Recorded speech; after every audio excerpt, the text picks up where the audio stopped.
નમસ્કાર સાથી મિત્રો, ઘણા બધા વિદ્યાર્થી મિત્રોનો પ્રશ્ન હતો કે જીપીએસસી વેટનરી ઓફિસર ક્લાસ 2 અને deputy director animal husbandry class 1 માટે જે પ્રિલિમિનરી એક્ઝામમાં 15% ગુણ લાવવાના છે તેની ગણતરી કઈ રીતે કરવી.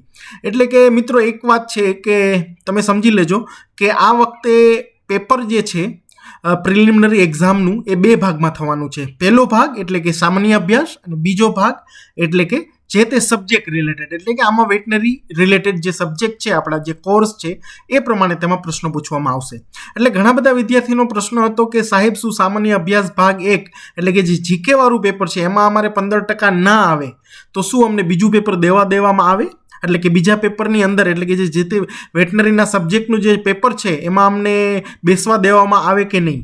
અને ત્યારબાદ બીજો પ્રશ્ન એ હતો કે સાહેબ 15%થી ઓછા ગુણ હોય તો અમને જે પેલું પેપર છે સામાન્ય અભ્યાસ ભાગ 1 એટલે કે જે જીકેનું પેપર છે એમાં 15%થી ઓછા હોય અને બીજા પેપરમાં અમારે વધારે માર્ક હોય તો શું અમને ઇન્ટરવ્યૂમાં બેસવા દેવામાં આવે કે નહીં. તો આપણે આના વિશે આજ ચર્ચા કરવા જઈ રહ્યા છીએ. ઘણી બધી રૂમર્સ અને માહિત માર્કેટમાં ફરી રહી છે એટલે તેનું આપણે આજે વિશ્લેષણ કરવાના છીએ અને એક્ઝેક્ટ એ 15% શું કહેવા માંગે છે એની આપણે આજ વાત કરીશું. અને સાથે સાથે ફાઇનલ મેરિટ જે છે વેટનરી ઓફિસર અને ડેપ્યુટી ડાયરેક્ટરનું એ કઈ રીતે બનશે એના વિશે આપણે ચર્ચા કરવાના છીએ.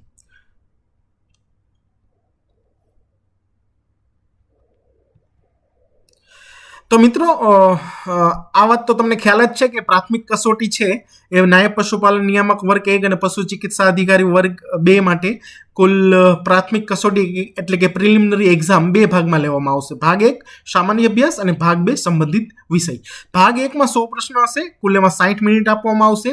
ભાગ 2 ની અંદર 200 પ્રશ્નો હશે અને એમાં કુલ 120 મિનિટ એટલે કે 2 કલાકનો સમય આપવામાં આવશે. હવે મિત્રો અહીં ઘણા બધા વિદ્યાર્થી મિત્રોનો પ્રશ્ન હતો કે ભાગ 1 ની અંદર કેટલા માર્ક્સ લાવીએ તો ભાગ 2 માં બેસવા દેવામાં આવે અને ભાગ 2 ની અંદર વધુ માર્ક લાવીએ ભાગ 1 માં ઓછા આવે તો ઇન્ટરવ્યુમાં બેસવા દેવામાં આવે કે નહીં. તો તેનું જે વિશ્લેષણ છે આપણે અહીં કરેલું છે કે મિત્રો 15% જે ગુણ છે ને એનો નિયમ એવો કહે છે કે જે પ્રાથમિક કસોટી છે, સપોઝ તમારી પ્રાથમિક કસોટીનો સામાન્ય અભ્યાસ ભાગ 1 છે એમાં તમારે 0 માર્ક આવ્યો અને જે બીજું પેપર છે જે તે સબ્જેક્ટનું છે એમાં તમારે 15%થી વધારે માર્ક આવ્યા તો તમને તેમાં ઇન્ટરવ્યુમાં બેસવા દેવામાં આવશે.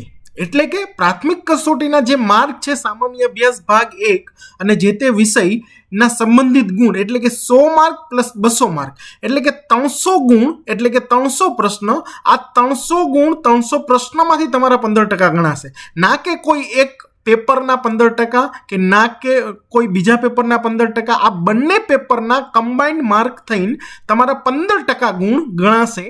જે તમારી મિનિમમ તમારે ક્વોલિફિકેશન છે કે 15%થી ઓછા ગુણ હોય એ ક્વોલિફાઈડ ના કરી શકે. એટલે કે 300 માર્ક છે એમાંથી 15% એટલે કે તમારા કુલ 45 MCQ પરીક્ષાનો ભાગ 1 અને 2 માં કમ્બાઈન થઈને તમારે લાવવાના રહેશે.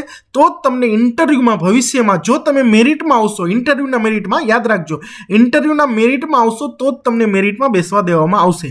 એટલે કે ઇન્ટરવ્યુમાં બેસવા દેવામાં એટલે કે 15% તમારે આવી ગયા 300 માંથી એટલે એનો મતલબ એવો નહીં કે તમને ઇન્ટરવ્યુમાં બેસવા દેવામાં આવશે. હા, 15% હશે તો તમારે ઇન્ટરવ્યુમાં બેસવાની સંભાવના રહેશે.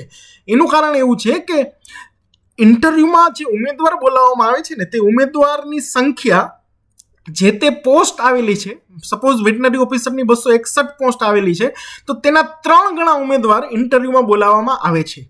એટલે કે 3 ગણા ઉમેદવાર સપોઝ કે 3 ગણા બોલાવ્યા, છેલ્લો જે ઉમેદવાર છે એને 60 માર્ક છે, 60 માર્ક છે ટોટલ 300 માંથી કુલ 60 ઓબ્જેક્ટિવ એના સાચા છે તો 60 લગી એનું કટ ઓફ ગયું છે, મતલબ એવું માનવામાં આવે છે. એટલે 60 માર્કથી ઉપરવાળા બધાને ઇન્ટરવ્યુમાં બોલાવવામાં આવે છે. તો એવું નહીં કે જેને 45 થી 50 માર્ક સાચા છે ઓલરેડી એટલે 15% આવેલા છે તો તેને ઇન્ટરવ્યુમાં બોલાવવામાં ના પણ આવે કારણ કે તમે મેરિટમાં નથી આવ્યા. ત્યાં ઇન્ટરવ્યુ માટે તો પાછું મેરિટ થશે એટલે મેરિટમાં આવશો તો જ તમને બોલાવવામાં આવશે.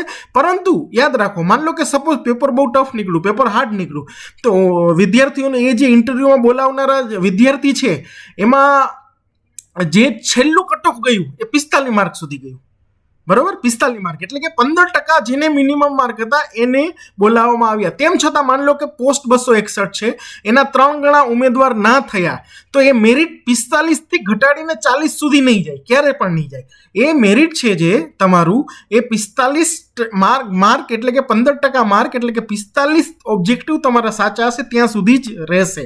15%થી ઓછા હશે એને તો ક્યારેય ઇન્ટરવ્યુમાં બોલાવવામાં નહીં આવે. અને 15% એટલે કે દરેક બંને સબ્જેક્ટ કમ્બાઈન થઈને. અને બીજી વસ્તુ કે ઇન્ટરવ્યુમાં બોલાવવા માટે મેરિટ બનશે ફરીથી, અને મેરિટમાં તમે આવશો, તમારે 15% હશે પરંતુ મેરિટમાં નહીં હોતો તો પણ તમને ત્યાં બોલાવવામાં દેવામાં આવશે નહીં. પરંતુ 15% ઓછામાં ઓછા હશે અને જો પેપર ટફ હોય, પેપર હાર્ડ નીકળ્યું હોય અને મેરિટ બહુ નીચું ગયું હોય તો 45 માર્ક જેને છે એને ઇન્ટરવ્યુમાં બોલાવવામાં આવશે. ત્યારબાદ હવે વાત કરીએ તો ફાઇનલ મેરિટ કેવી રીતે બનશે મિત્રો. તો આમ ફાઇનલ મેરિટ માટે જે પરીક્ષા છે પ્લસ ઇન્ટરવ્યુ એનું બંનેનું વેઇટેજ થઈને ફાઇનલ મેરિટ બનશે. એટલે કે એમાં શું હોય કે જે તમે 300 માર્કની પરીક્ષા આપવામાં આવેલી છે એના 50% ગણાય, પ્લસ જે તમારું ઇન્ટરવ્યુ 100 માર્કનું થશે એના 50% ગણાય. એટલે કે એના આ બંનેનું કમ્બાઈન થઈને ફાઇનલ મેરિટ બનશે. તો હવે વાત કરીએ તો 300 MCQ છે એનું 50% વેઇટેજ આપણે ગણીએ તો તમારા 6 ઓબ્જેક્ટિવ સાચા પડે એટલે તમારો એક ફાઇનલ મેરિટમાં 1 માર્કનો ઉમેરો થાય. સપોઝ કોઈને 180 માર્ક આવ્યા છે 300માંથી, તો શું ગણવાનું? 180 ભાગ્યા તમે 6 કરો એટલે કેટલા માર્ક થાય? એ તમારું જે છે એ ફાઇનલ મેરિટમાં રિટન એક્ઝામિનેશનના માર્ક ગણાય. 180 ના તમે ભાગ્યા 6 કરો એટલે કેટલા થાય? 30 માર્ક. 30 માર્ક છે એ તમારું ફાઇનલ મેરિટમાં ગણાય. ત્યારબાદ ઇન્ટરવ્યુ હોય 100 માર્કનું, એમાં સપોઝ તમારે 70 માર્ક આવ્યા તો તેના 35 ગણાય. એટલે કે 30 માર્ક રિટર્નના 180 MCQ સાચા હતા અને જે ઓમાં 70 માર્ક આવ્યા 100માંથી એટલે એના 50% એટલે એના 35 માર્ક. અને આ બંને થઈને તમારું મેરિટ બન્યું 65 માર્ક, એ તમારું મેરિટ બનશે. એટલે કે 300 માર્કમાંના 50% એટલે કે 1 માર્ક જે છે ફાઇનલ મેરિટમાં રિટર્ન એક્ઝામિનેશન એના બરાબર 6 MCQ. 6 MCQ સાચા હોય એટલે 1 માર્ક ફાઇનલ મેરિટમાં ગણાય.